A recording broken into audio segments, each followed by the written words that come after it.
इस कवि सम्मेलन में आप सभी का स्वागत है। मैं एक हास्य कविता प्रस्तुत करना चाहती हूँ।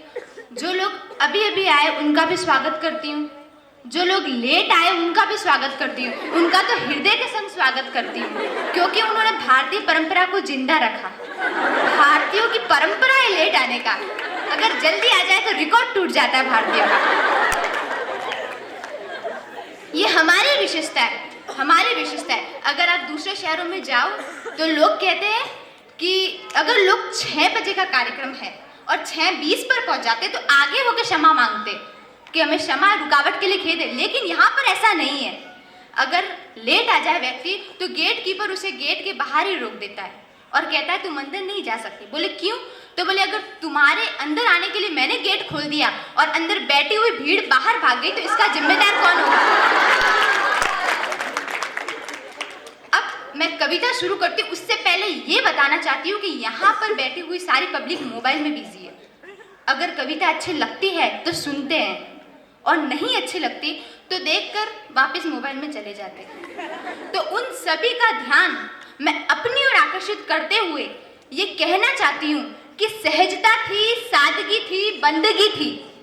सहजता थी, सादगी थी, बंदगी थी। और जब ये व्हाट्सएप और फेसबुक नहीं था तब जिंदगी थी। बिल्कुल सही। सच में मानव इतना संवेदनशील हो गया कि अगर रोड पे एक्सीडेंट हो जाए तो वीडियो बनाते, जूम कर करके वीडियो बनाते, बाद में मदद करते। हमें इतना संवेदनशील नहीं होना है। एक मोबाइल में माना दुनिया की सारी चीजें आ गई है, लेकिन हमें दुनिया से अलग नहीं होना है। मानव चाहे कितनी भी ऊंचाई प्राप्त कर ले, कितनी भी तरक्की प्राप्त कर ले, कितना भी ऊंचा उठ जाए, उसे हमेशा जमीन से जुड़े रहना चाहिए। इस मोबाइल ने आपका सब कुछ छीन लिया है, या यूं कहे कि इस मोबाइल ने आपका कैलकुलेटर छीन लिया, आपकी किताबें छीन ली, आपका कैलेंडर छीन लिया, आपके रिश्ते, समाज, परिवार सब कुछ छीन लिया। बस आपके पास एक आज बचा है, तो कविता को सुनो और एंजॉय करो। अब बात करते हैं मारवाड़ी लोगों की कि मारवाड़ी लोग होते कैसे। अब मारवाड़ी लोग तो गजब है, मारवाड़ी के बारे में तो कहना ही नहीं, जितना कहो उतना कम है। लेकिन मैं कुछ आपको घटनाएं बताना चाहती हूँ, कुछ वाक़ये बताना चाहती हूँ जिसके जरिए आप पता कर सकोगे कि मारवाड़ी क्या चीज़ है। एक फोटोग्राफर के पास में एक आदमी गया, फोटोग्राफर था मारवाड़ी। फोटोग्राफर के पास में ये आदमी गया और बोला भाई साहब मेरी पासपोर्ट साइज फोटो खींचनी है, जिसमें मेरा सिर तो आ जाए प्लस मेरे जूते भी आ जाए। अब आप ही सोचो ऐसा कभी फोटो खींचा जा सकता है? अब सामने वाला था मारवाड़ी, बोल दिया जी जरूर फोटो खींच दूंगा, आप बैठ जाइए और अपने जूते अपने सिर पर रख दीजिए तो आपका पासपोर्ट साइज फोटो आ जाएगा। तालियां।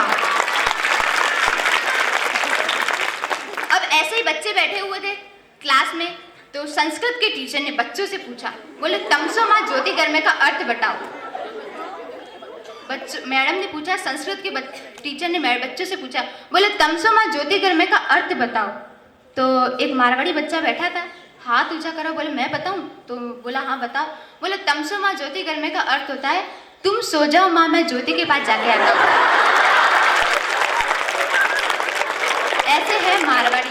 मतलब एक आदमी को आप मारवाड़ से बाहर निकाल सकते हो, एक आदमी को आप मारवाड़ से बाहर निकाल सकते हो, लेकिन उसके भीतर से मारवाड़ी नहीं निकाल सकते। बहुत बढ़िया। मारवाड़ी बचत भी बहुत करते हैं, मतलब किसी चीज को वेस्ट होने नहीं देते, बहुत बचत करते हैं। अगर पापड़ के टुकड़े बच जाए तो घर की औरतें सब्जी बना लेती है, अगर ब्रश टूट जाए तो नाड़ा डालने के काम में ले लेते हैं। अगर हमें चीज साफ करनी होती है, देखना ये खासियत है, अगर हमें कोई गंदी चीज साफ करनी होती है तो कपड़ा भी गंदा ही मांगते हैं। बोले गंदो कपड़ा दे, तो बोले क्यों? तो बोले टेबल साफ करनी। अब ध्यान से सुनना कि पैंट फाट जाए तो निक्कर बनवा लो, पैंट फाट जाए तो निक्कर बनवा लो, निक्कर फाट जाए तो मसूतो, मसूतो फाट जाए तो पोछो बना लो, पोछो की तार तार निकल जाए तो डूचो बना लो। लेकिन कपड़े को काम में जरूर लेते हैं। घर में आग लग जाती है, देखो बचत के मतलब कितने तरीके हैं बचत करने के, छोटी छोटी चीजें में बचत कर सकते हैं। अगर घर में आग लग जाती है तो फायर ब्रिगेड को मिस कॉल देते हैं। अब इसको सुनना, ये आदमी तो सबसे बढ़िया है। एक बाप बेटा था, बेटे से डिटॉल की शीशी टूट जाती है, अब डिटॉल वेस्ट हो रहा है, बाप से सहा नहीं गए, बोले डिटॉल वेस्ट हो रहा है, तो बाप ने अपनी उंगली काट दी और डिटॉल लेके लगा लिया। बोले डिटॉल वेस्ट होते भी बड़े चालाक है। अब मारवाड़ी की आप चालाकी देखो, समझदारी देखो, बोलचाल की भाषा देखो, उनका रहन सहन, खान पान, पहनावा, सब कुछ देखो, सब में बेमिसाल है वो। मारवाड़ी चालाक भी बहुत होते हैं। मैं मारवाड़ी हूँ तो मैं अपनी कुछ घटना आप लोगों को बताना चाहती हूँ कि मारवाड़ी क्या है। मेरे पापा के पास में, अब मैं अपने पापा की कुछ घटना सुनाऊंगी, कुछ चाचा की। मैं पापा के पास में गई और मैं पापा को बोले पापा मुझे चश्मा बनवाना है। तो पापा ने बोले क्यों? मैं कि पापा मुझे दूर का दिखाई नहीं देता। तो मेरे पापा ने मेरा हाथ पकड़ा और मुझे छत पर लेके गए। बोले बेटा वो क्या है? मैंने बोला पापा चांद। तो बोले इससे दूर का तो तेरा पापा खुद भी नहीं देख सकता, मुझे क्या दिखता है? अब एक भिखारी घूमते घूमते घूमते मेरे पापा के पास में आया और बोले भाई साहब सबने कुछ ना कुछ खाने को दिया है, तो आप भी, भगवान भला करेगा, आप भी कुछ खाने को दो। तो मेरे पापा ने बोले तूने सब जगह कुछ ना कुछ खाया है, तो ये ले हाजमल और खाया हुआ हजम कर। मेरे चाचा तो सबसे बड़े चालाक, इतने मतलब उनके दिमाग का क्या कहना। कुछ लोग घूमते हुए मेरे चाचा के पास में आए और बोले भाई साहब हमें अनाथ आश्रम खोलना है, आप अपनी इच्छा के अनुसार हमें चंदा दे दीजिए। तो मेरे चाचा ने अपनी इच्छा के अनुसार चंदे में क्या दिया पता है? अपने 2 बच्चे ही दे दिया अनाथ आश्रम।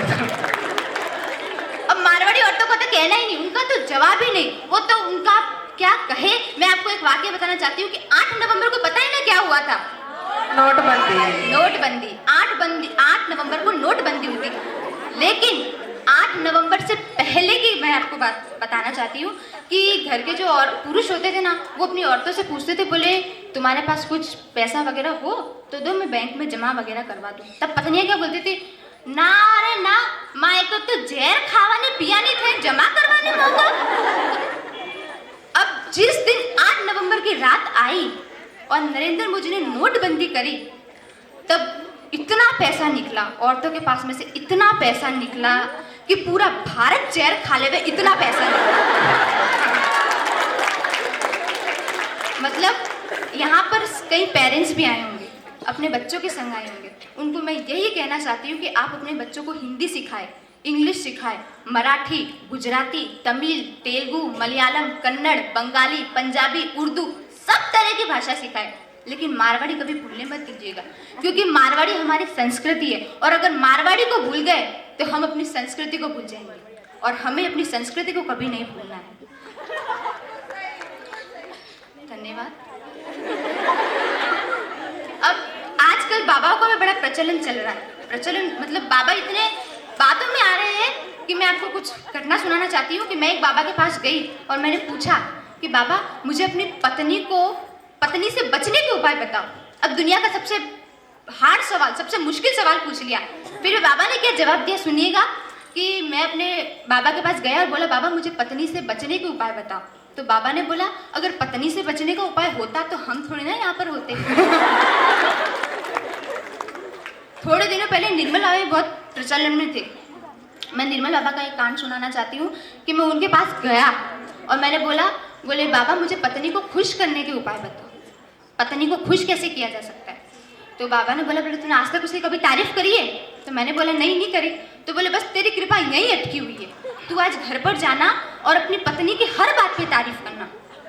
मैं घर पर गया और अपनी पत्नी घर पर गया। मेरी पत्नी लेकर आई आलू के पराठे और दही जो मुझे बहुत पसंद थे। मैं खाता गया। मुझे अचानक से बाबा की बात याद आई कि पत्नी की तारीफ करनी है, तो मैंने पत्नी की तारीफ करना शुरू कर दी। मैंने बोला कि तुम्हारे हाथ के मैंने इतने स्वादिष्ट पराठे आज तक जिंदगी में नहीं खाए, इतने टेस्टी पराठे, इतने स्वादिष्ट। मैं तारीफ करता गया। तब मेरी पत्नी अंदर से आग बबूला हुई और बोली 15 साल से बना के खिला रही, आज तक तो तारीफ नहीं करी, और जब पड़ोसन लेके आई तो तारीफ पे तारीफ निकली जा रही है। मुझे एक कार्यक्रम के लिए देरी हो रही थी, तो मैं अपने पत्नी के पास गया, घर पर गया और मेरी पत्नी को बोले फटाफट खाना लगाओ, मुझे कार्यक्रम के लिए देरी हो रही है। तो मेरी पत्नी खाना लेकर आई और बोला ये लो डिनर। तो मैंने बोला अगर अंग्रेजी बोलना नहीं आती है भाग्यवान, तुम्हें तो मत बोला करो, दोपहर के खाने को लंच कहते, डिनर नहीं। तो पत्नी ने बोले चुपचाप खा लीजिए आप, टाइम दोपहर का है लेकिन खाना तो रात का है ना। पति ने बोला जब रात का खाना था तो कुत्ते को डाल देती, रात का खाना तो कुत्ते को डाल देती। तो पत्नी ने बोला कुत्ते को डालने वाली थी, लेकिन आप पहले आ गए। अंत में मैं यही कहना चाहती हूँ कि जिस प्रकार नमक के बिना खाना अधूरा है। जिस प्रकार नमक के बिना खाना अधूरा है, उसी प्रकार जीवन हास्य के बिना अधूरा है। हंसना भी एक कला है। हंसना एक कला, हंसना यूं ही नहीं आ जाता। और आप जैसे को हंसाने के लिए हम जैसे कवियों को यहाँ पर उपस्थित होना पड़ता है। बहुत बढ़िया, बहुत बढ़िया। और अंत में आपसे विदा लेती हूँ। धन्यवाद।